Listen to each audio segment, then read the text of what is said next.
Always fun when we get a chance to get Charlie on the show. He's with us right now. He's probably calling us from the golf course or the pool since they get or the recruiting trail. Or the recruiting trail. Absolutely. Yeah, he could be since he gets the bye week. Charlie, I think that 4-0 looks really good, but I mean, you got to be somewhat pleased that you're 3-1. Is that a fair question? Yeah, absolutely. First of all, good afternoon. Always a pleasure to be with you guys. We'd obviously love to be 4-0. The fact is we didn't play good enough in any phase of the game, all three phases, special teams, offense, defense. We didn't play good enough to win that game, and we still had a chance, which is, if there's a silver lining we take from that. But, to sit here at 3-1 going into our first bye, I think that as we reflect back and do a lot of self-study, we're certainly pleased with where we're at. We're not satisfied, but we were certainly in a good spot right now. Charlie, the slow starts the last couple of games, and I know you can't be playing at 90 miles an hour every game or every moment of a game, but the slow starts, was that a concern for Kenny and your staff? Yeah, I think absolutely. It's something that Kenny's addressed with our guys. And, I think it's probably you get to the point where you're, a third of the season knocked out. Guys are a little bit tired. The short week was a little bit understandable, against Texas State again. But, to go to Texas Tech and not start as fast as we wanted, it was disappointing. We dug ourselves a 14-0 hole before we even started playing football. And, you just can't do that at this level of football, really at any level of football. And so, yeah, it is. And we have to, we've addressed it, and we have to counter that. And the good news is next Saturday we're going to be playing at home, which will give us a little bit extra juice. And so hopefully we can start this thing and get back where we know we can play at. Coach, it's always interesting because coaches will say, look, when you win a game, it's not always as good as it was. When you lose a game, it's not always as bad as it looked. So this game, you take the good, the bad, and the indifferent. What do you learn from a loss against Texas Tech there in Lubbock? Well, I think, you touched on it. We've got to start out quicker.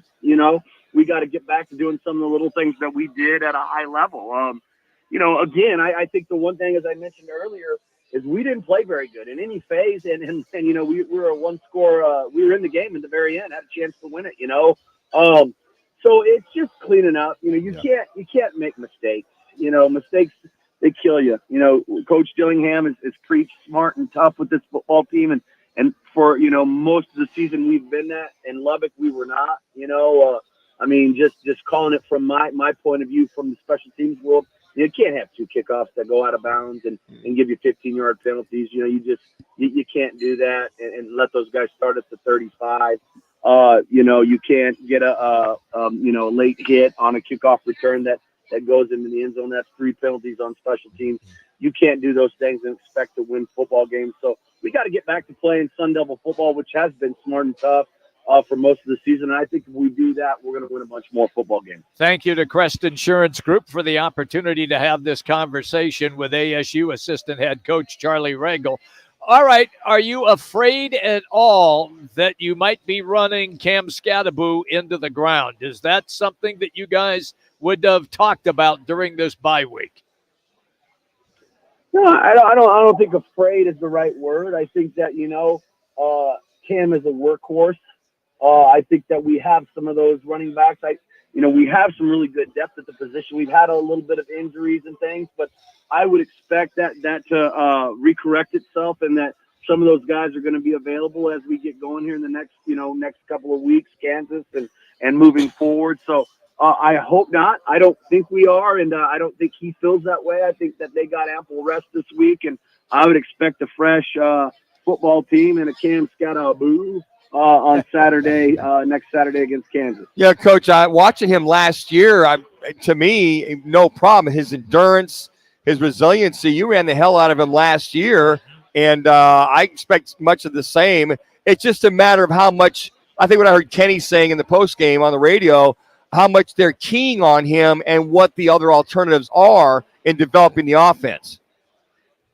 I think that's spot on. I think that's just spot on there. I think we got to be able to throw the ball, and when look, at the end of the day, how are you going to, stop the run? You got to get an extra hat in the box, right? So you're always trying to get it, when you're drawing it on the whiteboard, you got to get an extra hat so that you can make the play. And if they put an extra hat in the box, you got to be able to win one-on-ones in the throw game. And that's the reality of it. It's the chess match. And we've got to be able to complete some passes, win some one-on-ones in the routes outside. And I think we will do that. And I think we're developing that. And I think that's coming. And we're going to be just fine. Coach, I'm real curious. The players get a couple of days off before they get back into it and get ready for next week, as you just referenced against Kansas. I don't think coaches, though, get much of a time off. How much film have you dove into so far right now? Well, that's a very good point. You want to make a call to Kenny and see if we can steal extra time. You know what? We've spent some time, obviously watching Kansas this week, but we've also spent a lot of time looking at the first third of the season and reflecting on what we can do better, self-scouting. Yeah. And obviously we would be lying if we hadn't said we'd taken an early peek at Kansas. We're all heading out to different places to recruit tomorrow. And then we will actually, the coaching staff, we will get Saturday off and we will spend that time very wisely. And then we're back at it Sunday, getting ready to go into game week for Kansas. And Coach, and talking about that self-scouting so people know, and looking back, as you mentioned, your first 4 games, and then applying what corrections or what you do too much of or not enough of, looking at KU, are you already game planning for that KU game coming up in a week and a half? It's hard for me. We can get it out of you sooner or later. Yep, you got it. Charlie, I bleed purple, so I'm just saying here. It's hard for you to even announce those words out of your mouth, isn't it? Extremely correct. You know what? We have, we've looked at them, we've looked at ourselves, and then where's the happy medium on a bye week? Yeah. They've got another game to play, so we'll watch that on Saturday, them playing TCU at home.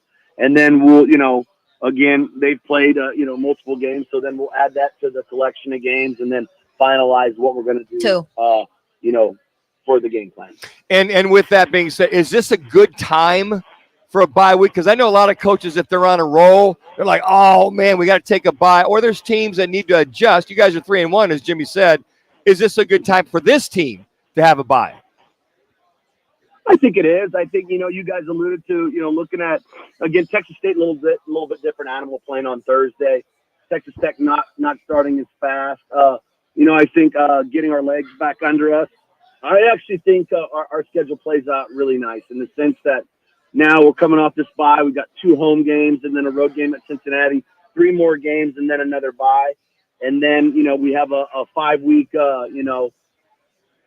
hard, tough challenge of 5 in a row in the month of November. But you know what they say, the games to remember are always played in November. So I think it pairs up well for us. And I'm excited about where we're going and how we're approaching this thing. And Coach, you know me, I got to give the proverbial ask on your quarterback, Sam Leavitt, the young man, I think is really handling things very well, taking care of the ball and making plays when he has to. But as far as the first 4 games, how's the eval on your young quarterback, Sam Leavitt? Well, I mean, at the end of the day, I think you're judged by wins and losses, real or not. You know what I mean? Like, sure. He's 3-1 as a starter, and does he have things that he needs to improve on? Absolutely. But I think, obviously he gets the most, observations and critiques because that's what the position comes with. I think he's developing, and I think Marcus has got him pushing and grinding in the right direction. I'm very confident in what Sam brings to this football team and what he's going to help us do in the back half of the season and in the future of this program. So I feel like he's done a nice job, and he certainly knows the things that he has to get better on. But again, when it's all said and done, like I told you guys last week, there is no style points. 3-1 is 3-1. I hope that we sit here on the next bye and we're somewhere with 2 or 3 more wins under our belt, and I think if that's the case, everybody's going to be happy. Get back in that film room, Coach. I know that's where you're headed after you just got done doing this interview. We appreciate you as always, Charlie. Have a good weekend. Hey, Likewise, and I promise you this, I'm not going to be in the film room after I hang up this phone. You guys take care and go Devils! There you go.